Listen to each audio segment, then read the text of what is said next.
Hello guys, we are back with our next lecture. In this lecture, let us continue with the next topic. That is, in the last lecture, we learnt about regular grammar, right?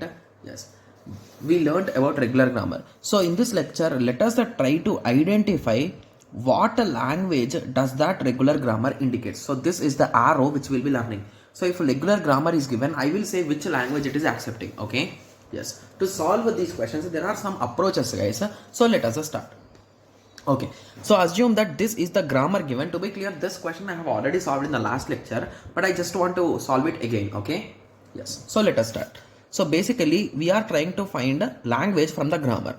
So yes implies a small a, capital A, small b. Okay, yes. So what is yes? So how many options is yes having, guys? It is having only a single option, so it is going to generate in this way. When it comes to capital A, it is having two options, so that is the reason why. Let me repeat this once again. Yes, so now this option, let us give the first one. For this, let us give the second one. So indirectly here we were able to form ABB, right? Yes. So now let us continue with this. So from a B, there is only one option, so hence a C. So here we have formed AACB. So our particular grammar is going to accept the language which contains AACB and ABB. So that is the final conclusion which we got, right? Yes. So that's what we got it. Okay, yes. So we will draw graphs and we will identify it. Okay. Similarly, if you observe this question, you will understand the power of this grammar, guys. Okay. So here, if you observe, it is written in this way, right? Yes implies a yes, b, or epsilon. Okay. So if I am starting with yes, I am having two options here in this way, or I can directly have epsilon. So if you observe here, so this is done, but here again there are two options, right? So I can form a yes, b, or I can form epsilon here. So if I form epsilon, it will be in this way, right? Yes. So here I am getting AB. So now here again I am having epsilon chance, and here again I will have AB chance. So indirectly it is acting like this, right? So we are having A with B, and it is indirectly acting as A power n, B power n, right? Yes. So A power n, B power n, where n value can also be equal to 0 because we are having epsilon, so it could be greater than or equal to 0. Got it? Yes. So now you understood, right? So how much powerful is this, guys? It is A power n, B power n, right? Yes. Okay. Similarly, the next question. Let me fold the paper. Okay. Yes. So let us start. So again here we are having, for yes we are having two options. So one option is capital A, capital B. The other option is a capital B, small b. So from capital A I am having two options. Either I might go for capital B directly, or I can go for capital C. Okay, I'm trying to draw all combinations, guys. That's it. Okay, yes. So when it comes to capital B, we are having only capital small d, small d. So here when it comes to capital B, we are having only small d. So indirectly, what are all possible here, guys? So it is possible BD is possible, CD is possible, DB is possible. So these all belongs to the language generated by this, right? Yes. So now moving on to this side. Okay, so when you observe this side, so here it is yes implies a small a, capital A, or A, B, yes, and on this side A implies a B, yes, or small b, right? Yes. So now if you observe, from yes I can generate two things, right? So from yes I can go to small a, capital A, or from yes I can go to small a, small b, and capital S. So indirectly using this, I can generate as many ABs as I want, right? Yes. So indirectly what is that, guys?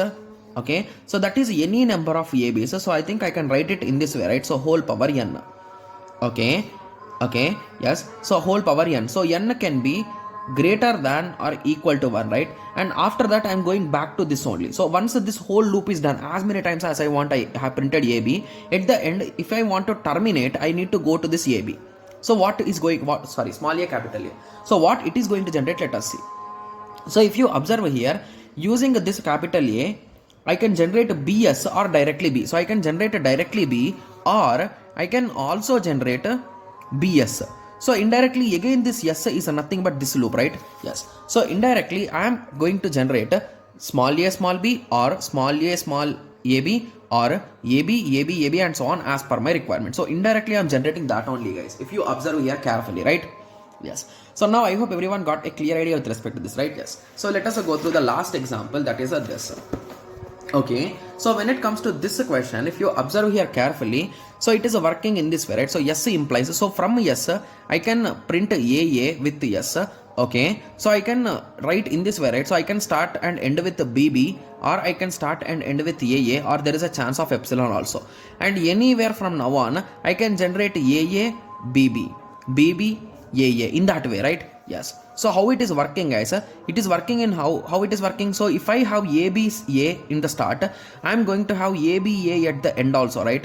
If I am having abb at the start, I am going to have bba at the end. So indirectly what it is, if this is w, this is nothing but wr. So that is how it is working, right? Yes. So in this way, I think now everyone is 100% clear with the conversion from a regular grammar to regular language, right? So if a grammar is given now, everyone can identify what it is trying to say, right? Yes. So in the next lecture, we'll be discussing the reverse method. That is, if a regular language is given, how can we create grammar? So that is what we'll be discussing in the next lecture. Got it? Yes. So when it comes to these things, please start drawing the graphs and please start analyzing the things, guys. You will understand them in detail. Okay. Yes. So if you want more examples, you can directly Google them, guys. You will get many websites showing many examples. Okay. So please practice them. So the whole subject of TOC is just based on your practice, guys. Okay. Yes. So I hope everyone got a clear idea on this. So in the next lecture, let us design a grammar from the given language. Okay. Yes. So let us meet in the next lecture. Thank you. Thanks for watching. Like, share and subscribe for more awesome videos like this. Thank you.